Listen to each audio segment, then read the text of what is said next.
Salut les gens. Alors, que je pose ça correctement. Voilà, je pense qu'on est pas mal. Donc, c'est Shark. Je vais vous faire une petite vidéo pour vous exposer ma conception du survivalisme, ce que c'est, etc. En fait, je fais pas mal de réactions à des posts que j'ai vus, des questions posées par des débutants ou des moins débutants ou déjà qui voudraient être des pros là-dedans. Et comme j'ai la flemme de taper des pages et des pages de texte pour répondre à certains, donc je décide de faire une petite vidéo qui va aborder un petit peu tous les termes du survivalisme. Alors dernièrement, j'ai vu une question, c'est pourquoi vous vous préparez moi-même, je suis inquiet ou inquiète. Il y a de plus en plus de femmes qui se rendent compte qu'il y a des lumières qui s'allument un petit peu partout. Et donc le pourquoi. Moi je dis le pourquoi, il est très simple, il suffit simplement de regarder autour de soi. Comme je disais, il y a des petites lumières qui s'allument et puis on peut regarder tout azimut, toutes les lumières sont allumées au rouge, au rouge clignotant, au rouge fixe, mais elles y sont toutes. Qu'on regarde l'économie, la Deutsche Bank qui est en train plus ou moins de se casser la gueule, certains experts financiers qui voient des similitudes proches de celles du crack de 29. Il peut y avoir plein de choses. Un pays en est lié par l'Europe. Et si un pays s'écroule, il peut très bien entraîner les autres en cascade, et ça peut aller très vite. Une monnaie qui se dévalue très rapidement. Regardez ce qui se passe en Chine, etc. Donc, encore que c'est voulu, c'est différent, mais bref, ces choses peuvent aller très rapidement. Si on regarde le domaine climatique, là on est en plein dedans, on parle de canicule, on parle de tempêtes de plus en plus fréquentes, on parle de catastrophes, on parle de fonte des eaux, on parle de montée des eaux, vrai, moins vrai, etc. Il y a plusieurs théories qui se contredisent les unes les autres. Ça peut être un réchauffement climatique, mais d'après d'autres, ça peut être une ère glaciaire. Bref, climat, c'est pas trop sûr non plus. Ce qui entraîne des catastrophes au niveau des animaux, l'écodiversité, la biodiversité, la disparition de certains animaux qui par cascade peut en entraîner d'autres. Regardez la disparition des abeilles, les vers de terre qui sont hyper importants pour la culture. Il y a énormément de choses. Donc la lumière, elle est allumée aussi au niveau climatique. Au niveau politique national, tout va très bien en France. Je parlais de l'économie, on a une économie qui est très saine et nos enfants ne sont pas endettés jusqu'à la 4e génération. Donc on peut imaginer une crise des gilets jaunes qui continue à se durcir, qui continue à dégénérer, où ils peuvent bloquer des terminaux pétroliers. Les gens en ont tellement de marre de partout que ça peut péter, mais les banlieues peuvent en profiter pour s'enflammer en même temps, et voilà, la police donc peut être prise vraiment tout azimut. Qu'est-ce qu'il y a encore? Politique internationale, alors là, entre les Américains, les Russes, les Chinois, les Iraniens, la Corée du Nord, la Syrie, enfin, plein de choses un petit peu bizarres qui se passent de partout, et il y a des moments où on sent que l'étincelle, elle est pas loin de faire déborder le vase, comme on dit. Donc une lumière là aussi, voilà, ce sont des trucs propres à l'homme vraiment, mais après il y a des trucs extérieurs. Dernièrement, il y a eu une éruption solaire qui a fait qu'on est passé pas loin d'avoir tous les systèmes de communication type satellite et tout qui auraient été saturés d'ondes cosmiques, on va faire gros, donc plus de communication par exemple, pourquoi pas, une attaque cybernétique de grande ampleur sur nos terminaux informatiques, etc. Ça pourrait bloquer toute l'informatique. Alors on imagine qu'on puisse plus retirer de l'argent, qu'on puisse plus aller sur ses comptes, qu'on puisse plus enfin exactement plein de choses, quoi. Donc oui, ça peut venir de l'espace. On a des super volcans sur Terre. Vous avez peut-être entendu parler de Yellowstone ou de la faille de Saint-Andréas. Si jamais ça se mettait à péter de manière forte, il y a des scientifiques d'ailleurs qui n'excluent pas du tout cette hypothèse, d'un moment à l'autre, d'une année sur l'autre, d'une décennie sur l'autre, si Yellowstone pète d'un coup, alors là c'est carrément pratiquement la fin de la vie sur Terre, avec des milliards de tonnes de scories qui seraient en suspension dans l'air et qui empêcherait le rayonnement d'arriver à terre, donc empêcher la photosynthèse, etc. Donc on regarde de tous les côtés, il y a des phénomènes. Regardez les mers qui se vident, il y a de moins en moins de poissons. Il va pas bientôt, dans peut-être 10 ans ou 5 ans, il faudra plus compter sur cette source d'approvisionnement. Ouais, les animaux qui disparaissent, enfin il y a plein de choses qui merdent de ce côté-là, et ce qui fait que il y a des gens un peu qui se préparent à ce que moi j'appelle une rupture de la normalité. D'ailleurs c'est pas moi qui l'ai inventé, hein, ce terme. Alors effectivement, notre façon de vivre telle qu'on l'a connue, elle peut très bien basculer presque du jour au lendemain. Si on ne peut plus retirer de l'argent, bon mais ok, d'accord, je vais faire comment pour aller faire mes courses, et si je vais dans une station essence qui n'a plus d'essence, je vais faire comment pour aller au boulot, donc je vais être obligé de changer. Il faut savoir que dans une ville, ils ont 3 jours d'autonomie de nourriture maximum. Au bout de 3 jours, il commence à manquer de tout dans le magasin. Donc on imagine le citadin qui n'a pas prévu, son frigo est pratiquement vide, hein. Il vit d'un jour sur 2, sur 3 à peu près un maximum. Au bout de 3-4 jours, merde, j'ai plus à bouffer, comment je fais? Il fallait en trouver, mais les autres ils ont fait pareil, et puis ils vont descendre dans le même magasin et puis ils vont commencer à se friter, l'argent qui vaut plus rien, bref, regardez American Blackout, c'est très très bien expliqué dedans. Donc tout ça, ce sont des raisons qui font que on a raison de se préparer. Alors après, il y a la façon de se préparer. J'ai eu dernièrement une question, qu'est-ce que vous privilégiez, l'autonomie, hein, ou les réserves? Bon, moi personnellement en autonomie, j'ai installé des cuves à eau pour récupérer l'eau de pluie, pour pouvoir la traiter, etc. J'installe des buts de permaculture, etc. Mais cette question, elle n'a pas lieu d'être, c'est les deux. Les deux, le premier choc, on va être obligé de l'absorber avec les réserves qu'on aura fait, et petit à petit, on va pouvoir commencer à vivre sur ce qu'on a fait, les poules qu'on aura. Pour ceux qui ont la chance, ou même c'est pas une chance, c'est un choix, hein, ça peut être le choix de tout le monde. Quoiqu'avec 60 millions d'habitants, si on devait tous habiter à la campagne, ça serait un peu compliqué.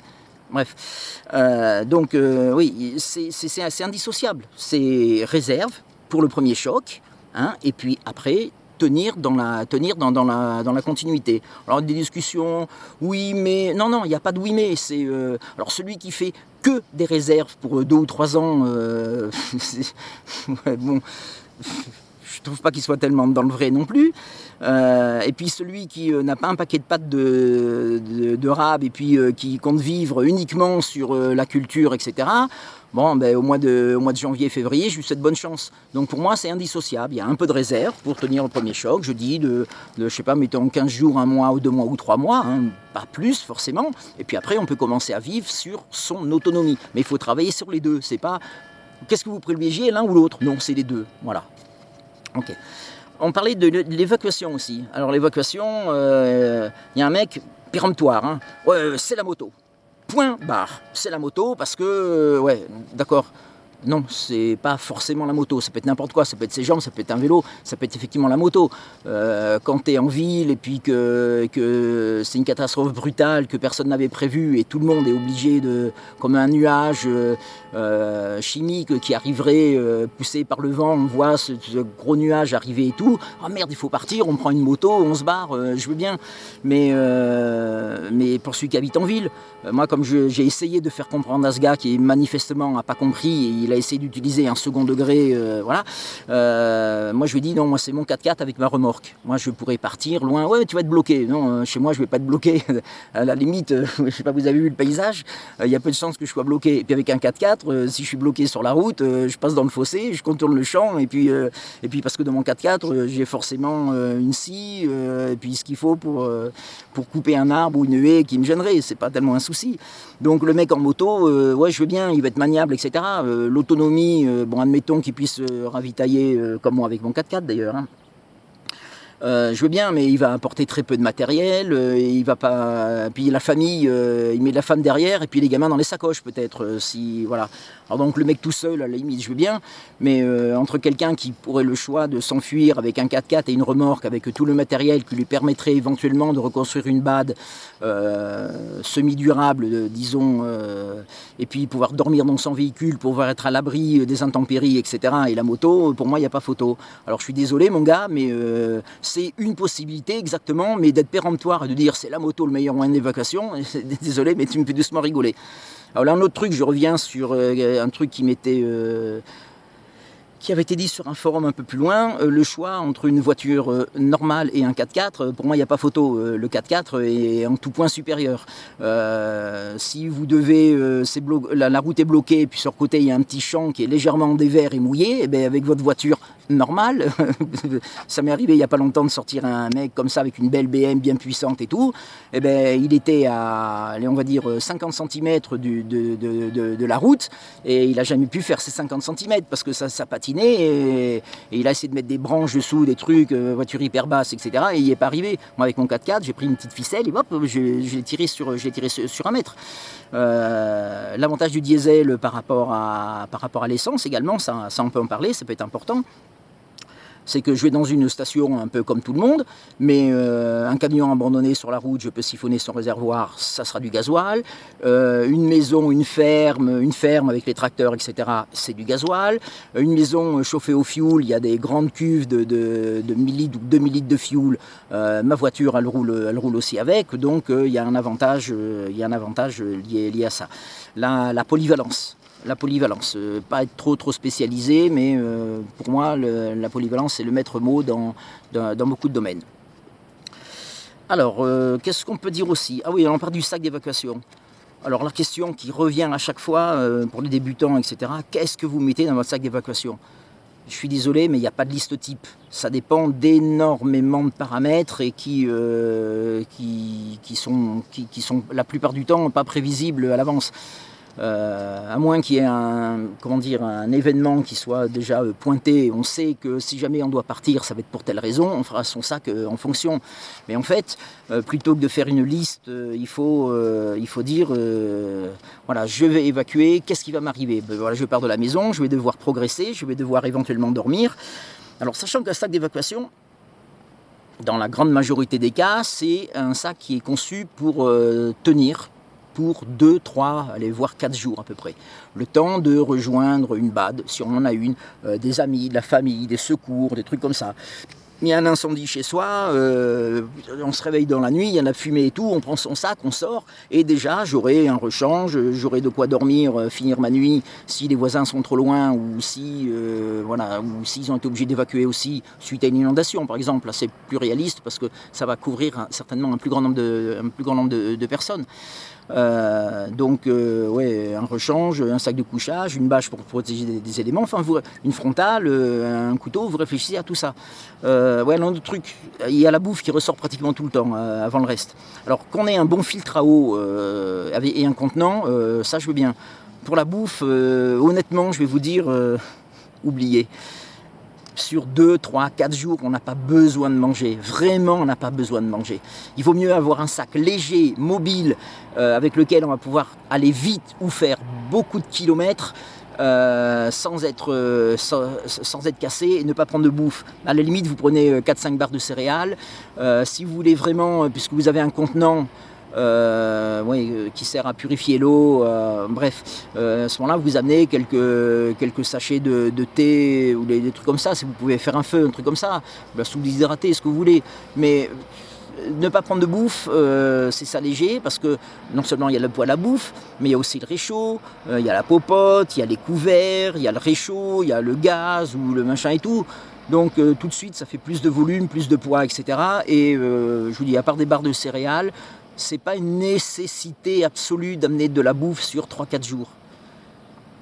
Voilà, je suis désolé, mais c'est comme ça. Après, on peut dire oui, mais, etc. Et la réponse, elle est non. Il vaut mieux avoir un sac à dos léger avec lequel on va courir vite et on va être... Ouais, alors, aussi un truc là. Moi, quand je vois des mecs dire ouais, non, mais moi, de toute façon, je suis costaud avec mon pote, on est entraîné et tout, nous, on a des sacs à 30 et puis ça va très bien. non, arrêtez les gars, vous avez 25 ans, c'est bon, vous êtes costaud et tout, on en reparlera dans quelques années, quand vous aurez plus de genoux, quand vous aurez plus de hanches, quand vous aurez plus de chevilles, tout ça. Un sac à dos, même d'évacuation, allez, on va le mettre en hiver à 15 kg et en été on va le mettre à 10 kg à peu près. Alors après, s'il vous plaît, ne jouez pas sur les mots en disant ouais, moi je suis mule, moi mon sac il fait 6,9 kg et j'ai la même chose que toi, je veux bien. Mais on va dire pour les gens qui ne mettent pas des 100 et des 1000 pour acheter la dernière gamelle en titane et puis le dernier truc en duvet d'oie, XXX machin, etc. 10 kg en été et 15 kg en hiver, c'est largement raisonnable. Alors donc réfléchissez à ce dont vous avez besoin. Alors pour moi ce qui peut être important c'est d'amener un rechange. On part avec les vêtements qu'on a sur soi et d'avoir un rechange propre. Imaginez que vous deviez appeler les secours dans une ferme isolée ou rentrer à nouveau dans la civilisation si vous êtes vous un peu isolé, vous rapprochez d'une ville, un truc comme ça. Entre un mec crado qui va puer la mort et avec les habits déchirés, plein de boue, etc. Et puis un mec qui va être à peu près propre avec un jean et un sweat. Il y a eu des expériences qui ont été menées comme ça, hein, la même personne hein, habillée en clodo ou habillée costard-cravate qui fait un malaise sur la voie publique, les gens ils vont sauver le mec avec costard-cravate alors que le mec en tant que clodo ils vont même pas le calculer.